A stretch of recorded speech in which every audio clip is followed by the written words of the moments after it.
السلام علیکم خراغلاست د عمران خان د گرفتاری نه پس سینیر صحافي عمران ریاضی هم گرفتار کو.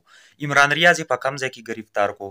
عمران ریاضی ولی گرفتار کو؟ آیا عمران ریاض د ملک نه تښتېدو چې گرفتاری کو کنه؟ باقاعده عمران ریاض په خپله باندې د دې خبرو جواب ورکړی دی. عمران ریاض د گرفتاری نه مخکې چې کوم دی نو یو مکمل ویډیو جاری کړی ده. نن به موږ ټوټل په دغه ویډیو باندې خبرې کوو، خو د دې نه مخکې ویډیو پیغام د سره ضرور ټولو ملګرو ته ور شیر کړئ.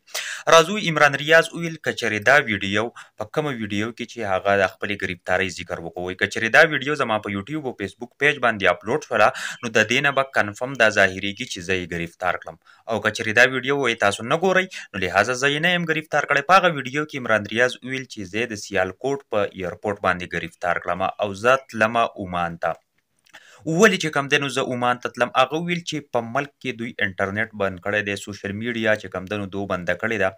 د دې وجې نه چې کوم دی نو چونکې ماته مسله وه او زه خپلو اډینس ته بار بار انفارمیشن او معلومات ورکوم. اوس هم چې کوم دی نو هغه وایي چې زه ډغرې وامه، د یو کلي نه بل کلي ته ځم، ویډیو په یو کلي کې ریکارډ کوم، اپلوډ یې په بل کلي کې کوم. نو ماته ډېره زیاته انتهایي غټه مسله ده، او یو خو دا دی چې دلته کې د وینا اجازت هم چاته نشته دی. دغه مسلې مسایل هم دي، او وایي ماته خلک وویل چې د فزیکل اپیرنس په نسبت چې کوم دی ستا وینا چې کوم ده نو هغه ډیره قیمتي ده. یعنی مطلب ته فزیکلی ځان په دې پروټیسټ او په دې سیزونو کې مه انوالو کوه، بلکې ته موږ ته اپډیټس راکوه، موږ ته چې کوم دی معلومات راکوه.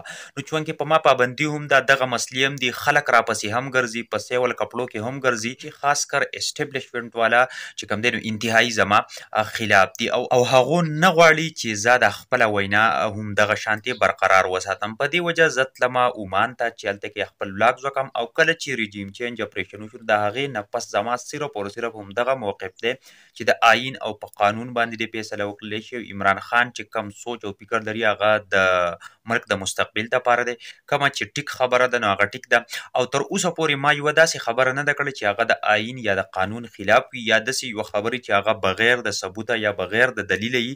بلکې زه یو جرنالیسټ یم، او ماته دا باقاعده کولاو د پاکستان په آیین او قانون کې اجازت دی چې زه خپله خبره چې کوم دی نو خلکو ته ورکوی شم. خو چونکې دوی نه غواړي، خاص کر پی ډي ایم حکومت، او هغه دا دعوه مو کړه چې پی ډي ایم او اسټبلیشمنټ چې کوم دی نو څه شوي دي، دا ماته یو ځای شوي دي، او بالکل ما چې کوم دی نو ورکوي. نو تاسو ته پته ده چې هغه څنګه تلو نو په ایرپورټ کې ګرفتار کړو. هغوی چې زما په کور باندې هم دوی چاپه چې کوم دی نو وهلې ده، اچولي ده. زما کور خلکو ته هم چې کوم دی نو ډېرې غټې مسلې دوی کریټ کړي دي. او عمران ریاض دا خبره هم وکړله چې زه حالانکې زما سره داسې ګاډی را سره دی که په هغې کې ما ځان لاک کړی وی نو زه دوی بالکل نه شوم راوخت کړی. که هغې راوخت کو کې هم ډېر کافي او غټ ټایم لګېدو. په دغه ټایم کې چې کوم دی نو خلک هم ډېر چې کوم دی نو راتلی شو، او انتهایي تشدد جوړېدی شو.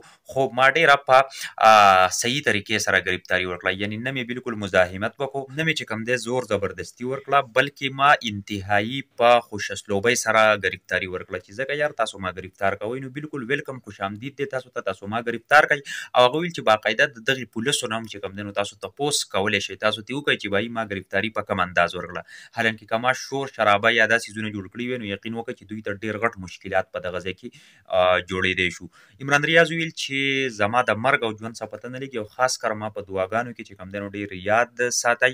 او دا ویل که زه د جیل نه بهر شوم نو بیا هم په هغه خپل موقف باندې ولاړ یم، او موقف که چېرې عمران خان په حق نو زه بالکل د هغه حق وایم، او که عمران خان هم ناحقې ته واغوستو نو سبا زه د هغه هم چې کوم دی نو خلاف تلی شم، او کیدی شي زما د پاکستان تحریک انصاف ورکران خفه شي. خو چونکې اوس عمران خان په حقه باندې نو د دې وجې نه زه حقه وینا کوم. ملګرو که ویډیو هم خوښه شوي نو ضروري د سره مخکې شیر کړئ. په اخر کې خپل ورشئ دی بله اجازه